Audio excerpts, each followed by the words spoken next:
ሰላም ዲናችሁ በያላችሁበት ነገር ሰላም ነው። አሸይና አንድ ያላችሁ እሞኝላችሁ አለ ቢስቲስ ጎንዶሎ ወደች ላይክ እና ሼር ያደርጋችሁ ሐሳቦቻችሁ ለብዙዎች አከፍሉ። ለዚህን ከልብ አመሰግናችኋለሁ። ሐሳቡ ሲሞቻችሁ 4000 ላይክ እንድትጎጨን በትትና ጎብዛችኋለሁ። ዛሬ ሚዛናችን ዘላችሁ መጣን። ሰበር መረጃ የኢራንን በሆርሙዝ ሰርጥ ላይ ብቻ ሳይሆን በቀይ ባህር ላይ የሰጠችውን አደገኛ ማስጠንቀቂያ ነው። ሆርሙዝ ሰርጥን እንደዘጋሁት አሁን ሰሞኑን ደግሞ ቀይ ባህርን ጉሮሮን ይዤ ሲጥ አደርጋለሁ። የሁቲ አማጽያንም በአካባቢው ላይ አደገኛ የሆነ ጥቃት ይሰነዝራሉ የሚል መግለጫ ዛሬ ሰጥታለች። እንደምታውቁት ሰሞኑን ወግኖ ሲዳሩ ማልቀስ አሜሪካ የኢራንን ሆርሙዝ ሰርጥ መዝጋት አይታ እንግዲህ በቅናት ይሁን ምን እንደሆነ አይታወቅም። እኔም ደግሞ ያቅሜን እዘጋለሁ የሚል ማስጠንቀቂያ ሰጥታለች። ማስጠንቀቂያውን የቻይና መርከቦች እየጣሱ ነው የሚያልፉት፣ እየጣሱ ወግኖ ሲዳሩ ማልቀስ ዘራል ባከያለ ይሄን የዘገባ ሲኤንኤን ነው። ይሄን የዘገባ ቢቢሲ ነው። እየጣሱ ነው ያለፈው የቻይና መርከቦች። ልብ ያለ እሱ ያስቆመናል፣ ልብ ያለ ያስቆመናል። እኔ እኮ ብያቸዋለሁ። ይሄ ነገር ወግ ነው፣ ሲዳሩ ማልቀስ ነው። ግድ የላቸውም። አሜሪካ ወፍ አያልፍም በዚህ የምትለው የሽሮ ድንፋታ እንጀራ እስኪቆርብ ነው፣ ቻይኖቹ እስኪመጡ ነው። ቻይኖቹ ከሻገተ ሚሳኤል አላቸው። የኔ ጌታ ምን ሆነ ነው? 50 ዓመት ሙሉ ቻይኖቹ ቢሊየንስ ኦፍ ዶላርስ ትሪሊየንስ ኦፍ ዶላርስ ንግድ ላይ ነው ያሉት፣ ስራ ላይ ነው፣ ቢዝነስ ነው ያለው። መከላከያው መሳሪያ ይሰራል፣ ይፎበርካል። በየዋሻ ተኮማችቶ ነው ያለ የኢራን መሳሪያ፣ የቻይኖች መሳሪያ ልክ እንደ ኢራኖቹ ጦርነቱ በተከፈተ በ10 ቀን ውስጥ እንደምታውቁት የሻገተውን ሚሳኤል ነው የተጠቀሙት። ውጊያ ከዛሬ ነገ አለ ብለው ሲያከማቹት 40 ዓመት 50 ዓመት 30 ዓመት 25 ዓመት የተቀመጠ ሚሳኤል ነው ለ10 ቀን ሙሉ ያለማቋረጥ የተኮሱት። እና ቻይኖቹ ደግሞ ከዚህ የባሰ ነው ያላቸው የጦር ክምችት። ሰሜን ኮሪያ ያለችው የሻገተ ማአት ሚሳኤል 50 ዓመት ሙሉ 40 ዓመት ሙሉ ከዛሬ ነገ ጦርነት ይነሳል እያሉ አከማችተው ዋሻው ሜዳው አገሩ ሁሉ ሞልቷል። ስለዚህ ይጠቀሙታል። የኔ ጌታ ማንንም አይሰሙም። ለዲፕሎማሲ ቅድሚያ በመስጠት ነው እንጂ ቻይናን ትከሻ ለትከሻ የምትጋፋት ሀገር አይደለም። ሰጥቷል እኮ የቻይና መከላከያ እኮ አንድ መርከቦቻችን የንግድ መርከቦቻችን ጫፋቸው ላይ መድረስ አትችሉም ብሏል። ስለዚህ ቻይና እኔ ዓለምን መቆጣጠር አልፈልግም፣ የጫካውን ህግ ግን እጥሰዋለሁ፣ የጫካውን ህግ ግን አፈርሰዋለሁ። አሁን ዓለም እየተዳደረች ያለችው በጫካ ህግ ነው ያሉት የቻይና መከላከያ ሚኒስተር። እና በእርግጥም ዓለም እየተዳደረች ያለችው በጫካ ህግ ነው። ዓለም አቀፍ ህግ ምናምን የሚባል የለም፣ ተረት ነው። ሊባኖስ የምትደበደበው በዓለም አቀፍ ህግ ነው እንዴ? ጋዛ የምትደበደበው በዓለም አቀፍ ህግ ነው እንዴ? የትኛው ወንድ ነው ኔታንያሁ ያለ የዓለም ፍርድ ቤት የጦር ወንጀለኛ ብለው ከሰታል? ማን ነው የሚይዘው? ህግ የለም፣ ዓለም አቀፍ ህግ የለም። ጉልበተኛ የፈለገውን ዶፍጦ ጠጫ ፍልቆ ነው የሚያልፈው። ስለዚህ እንደዚህ አይነት በጫካ ህግ ቻይና አትተዳደሩም ብያቸዋለሁ። እኔ ወንድ የሆነ የቻይናን መርከብ እንኳን ማስቆም እንኳን ማጎት እንኳን መምታት ቀርቶ አይጎላምጡም ብያቸዋል። አይጎላምጡም፣ ለዛሬም ለመቼም አይጎላምጡም። ስለዚህ ኢራኖቹ የአሜሪካ ሆርሙዝ ሰርጥን መዝጋት በዓለም ላይ ከፍተኛ ኢኮኖሚያዊ ጫና ስለሚያመጣ ጫናው ተመልሶ ለአሜሪካ ነው። ምን አገባንም ብሎ እስካልተው በቀር እነሱ በቀላሉ ሊመቱ ይችላሉ። ከዚህ በፊት ሲፈረጥጡ እንደነበሩ ታውቃላችሁ። የአሜሪካ የጦር መርከቦች ዩኤስ ጀራልድም አብርሃም ሊንከንም ሲፈረጥጡ ነበሩ። እሱን እኔ አይደለም ትራምፕ ነው ያለው። ለነፍሳችን የፈረጠጥ ነው ያለው።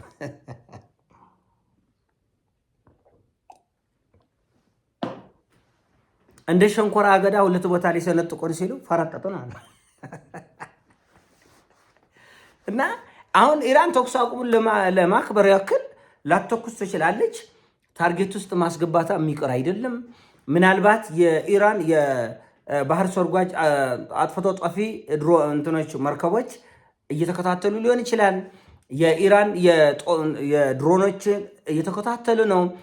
ሚሳኤሎች፣ ሁሉ ነገር ዝግጁ ነው። ነገራችን ላይ እንደኔ ግምት የሐሙሱ ድርድርም እንዲህ በቀላሉ የሚሳካ አይመስለኝም። ሌላ ቀጠሮ በመስጠት ሌላ ዝግጅት ለመደራጀት ነው። እስራኤልም ይሁን አሜሪካም ይሁን ራሱ መካከለኛ ምስራቅ አረቦችም ይሁን እንዳለ ስለወደመ የመከላከል አቅማቸው ዜሮ ባዶ ስለሆነ መሳሪያ ለማደራጀትና አቅማቸውን ለማስተካከል ነው የሆነው።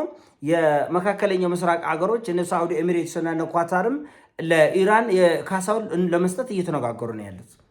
270 ቢሊዮን ዶላር ነው የከሰረብኝ ብላለች። እንግዲህ በጦርነቱ መሃል 1 ትሪሊዮን አካባቢ ጠይቃለች እየተባለ ነበር። አሁን ግን በግልጽ ያለችው ነገር ተቆጥራ 270 ቢሊዮን ዶላር ከስር ያለው ብሬን እንድትሰጠኝ ብላለች። ዛሬ የአረብ ሀገሮቹ እንሰጣለን ብላል እንሰጣለን እና እየየም ሲደላ ነው። ከዚህ በኋላ የሚፈጠረው ግርግር ኢራኖቹ ደንታም አይሰጣቸውም፣ የቀይ ባህርንም ይዘጋል። ዛሬ የሰጡት መግለጫ ሁቲ ይነሳል። የሁቲ ሚሳይሎች የሻገቱ አሉ መሰለኝ ዝም ብለው ከሚቀመጥ ይተኮስ ብለዋል መሰለኝ። የአሁኑ ጦርነት ላይ በእርግጠኝነት ድጋሚ የሚቀሰቀስ ከሆነ በሰዓታት ልዩነት ቀይ ባህር ይዘጋል። በሰዓታት ልዩነት እችን ቃልን አስምሩበት። ሰሞኑን ነግሬያችኋለሁ። አሜሪካ የሆርሙዝ ሰርጥን ዘግቻለሁ ወፍ አያልፍም ስትል የትኛው ወንድ ነው የቻይናን መርከብ የሚያስቆም? ቻይኖችን ጫፋቸውን አይነኩም እንኳን ሊያስቆም አይጎላምጥም ብያችሁ ነበር። እንዳልኩት የቻይና መርከቦች እየጣሱ የምን ብሎኬጅ ነው ዘራ ለደዛ አያሉ እየረገጡ እና ማንም አላለፈም አሉ። ፍረት ይዟቸው ያልፋል። የኔ ጌታ ማንም አላለፈም። ማን ያለው እሱ ያልፋል። ሲኤንኤን ዘግቧል፣ ቢቢሲም ፎክስ ኒውስም ዘግቦታል። እና ቻይኖቹ ቀልድ አያውቁም። እንደዚህ አይነት ነገር በገንዘብ በስራ በህልውና ቀልድ አያውቁም። ስለዚህ የሽሮ ድንፋታ እንጀራ እስኪቆርበን ያልካችሁ ለዚህ ነው። ለምን ሰሜን ኮሪያ አይነኩም? እስቲ ነገር ለምን ሰሜን ኮሪያ መሪዎች ወጥተው የፈለጉትን ይናገራል። የፈለጉትን ኒኩለር፣ የፈለጉትን ሚሳኤል፣ ክሩዝ ሚሳኤል፣ ቦሊስቲክ ሚሳኤል፣ ሃይፐርሶኒክ ሚሳኤሎች፣ የተራቀቁ ኢንተርኮንቲኔንታል ሚሳኤሎችን ይሰራል። ለምን እንደ ኢራን ሂደው አይ ከዚህ ሩቀት ነው እንጂ ከዚህ ሩቀት በኋላ ሚሳኤል መስራት መጎንባት አትችይም ለምን አይሉ? የሽሮ ድንፋታ እንጀራ እስኪቀርብ ነው። አይሰሙም፣ ፍጹም አይሰሙም ነው መለሉ። እነዚህ ለቻይኖች ለሰሜን ኮሪያኖች ፍጹም፣ ኢራኖቹም እንደዛው፣ ራሽያኖቹም እንደዛው። እና ድንፋታው አፍሪካ ላይ ይቻላል። አፍሪካ እኛ ወዶ ገብ አፍሪካ እንደምታውቀው እንኳን ጠላት መጥቶበት ቆርታ በዳቦና በቂጣ እርስ በርስ የሚጨፋጨፍ ነው። እና ትችላለች። እኔ ይሄን አልክድም። አፍሪካን አስፈላጊ ነው ከተገኘ በግማሽ ቀን ልትቆጣጠር የምትችልበት እድል ይኖራል። አይታወቅም። ምክንያቱም ራሳችን በራሳችን እየተበላላን አህጉራችንን እያወደምን ያለን ህዝቦች ስለሆነ አፍሪካ ይቻላል። አረቡም ከሞላ ጎደል አጎብዳጅ ስለሆነ ይቻላል። ከዛ በተረፈ ግን የሚቻል ብዙም አይመስለኝም። አንዳንድ ላቲን አገሮች አሉ፣ ላቲን አሜሪካ አገሮች እንደ ሜክሲኮ፣ እንደ አርጀንቲና፣ እንደ ቬንዙዌላ፣ እንደ ኪዩባ ያሉ አገሮች እነሱ ተዘናግተው እስክስታ ላይ ከረሙ ስለነበሩ እነሱ የዛን ያክል ቻሌንጅ ያደርጋሉ የሚል ግምት የለኝም። የሆነ ሆኖ ግን የሚደፈርና የማይደፈር የሚንጓጠጥና የማይንጓጠጠን ያውቃሉ። አሜሪካቸው በደንብ አድርገው የሚደነፉበትና የማይደነፉበትን ሰፈር ያውቃሉ።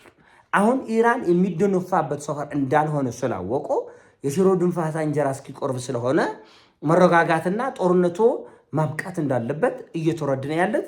ግን እፍረቷች መረር ያለች እንደ ሐሞት የመረረችውን እፍረት ማን ይወጣት? ማን ይዋጣት? ሼም እኮ ነው። አሁን እኮ ሽንፈቱ አይደለም ያስጨነቃቸው፣ መውደቁ አይደለም ያስጨነቃቸው፣ ኪሳራ አይደለም ያስጨነቃቸው፣ እፍረቱ ነው። እንዴት ይሁን ነው ዓለም ፊት እንደዚህ አፍረን። የስፔኑ ጠቅላይ ሚኒስትር አይታችኋል። ትናንት ቻይና ሂዶ በቃ አብቅቶለታል፣ ይሄ የድሮ አይነት አካሄድ አብቅቶለታል ነው ያለው። አብቅቶለታል። ስለዚህ ዓለም ሁሉ አይኑን ወደ ቻይና ጥሏል። በእርግጡም ወደ ቻይና ጥሏል። ቻይኖቹ የሥራ ሰው ናቸው። ማንንም አልነኩም፣ ማንንም አልደፈጠጡም።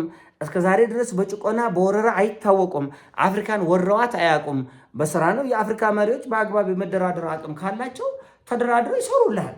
ብድር ትላለህ፣ ያበድሩሃል። መክፈል የራስ ነው። አይ አልከፍልም እኔ በሙስና በምንም ተጨማልቄ ብሩን ዘርፌ ከዛ በኋላ ቻይና ቀኝ ግዛት ገዛችኝ፣ እሱ የራስ የመንደር ቡትቶ ነው። ማንም አይሰማም እሱ። ስለዚህ ዓለም አሁን ሁሉ ነገር በጥራት በብዛት ከቻይና ማግኘት እንደሚቻል ያውቃል። በእርግጥም መጀመሪያም ከዚህ ጦርነት በፊትም ብዙ የአውሮፓ አገሮች በቢሊዮኖች በመቶ ቢሊዮኖች የዶላር ግብይት አላቸው ከቻይና ጋር በጥሩ ግንኙነት ማለት ነው፣ በመከባበር ማለት። ስለዚህ ግድ አይደለም አሜሪካ ሌሎች ኃይሎችም እንዳሉ ለማሳየትና ስራ ውጣሽ አይነት ነገር ውስጥ እየገቡ ነው ያሉት። አሜሪካኖቹ ይህን ጉዳይ አይተው ራሳቸውን ከማስተካከልና አዲስ መስመር ከመዘርጋት ይልቅ እልክ ሽልክ ገብተዋል። በእልህ ደግሞ ምን ማምጣት እንደሚቻል አብረን የምናየናል። የኔ ሀሳብ ነው። ሲሞቻችሁ ላይክ አድርገው፣ ሼር አድርገው። ወዳችኋለሁ። ፒስ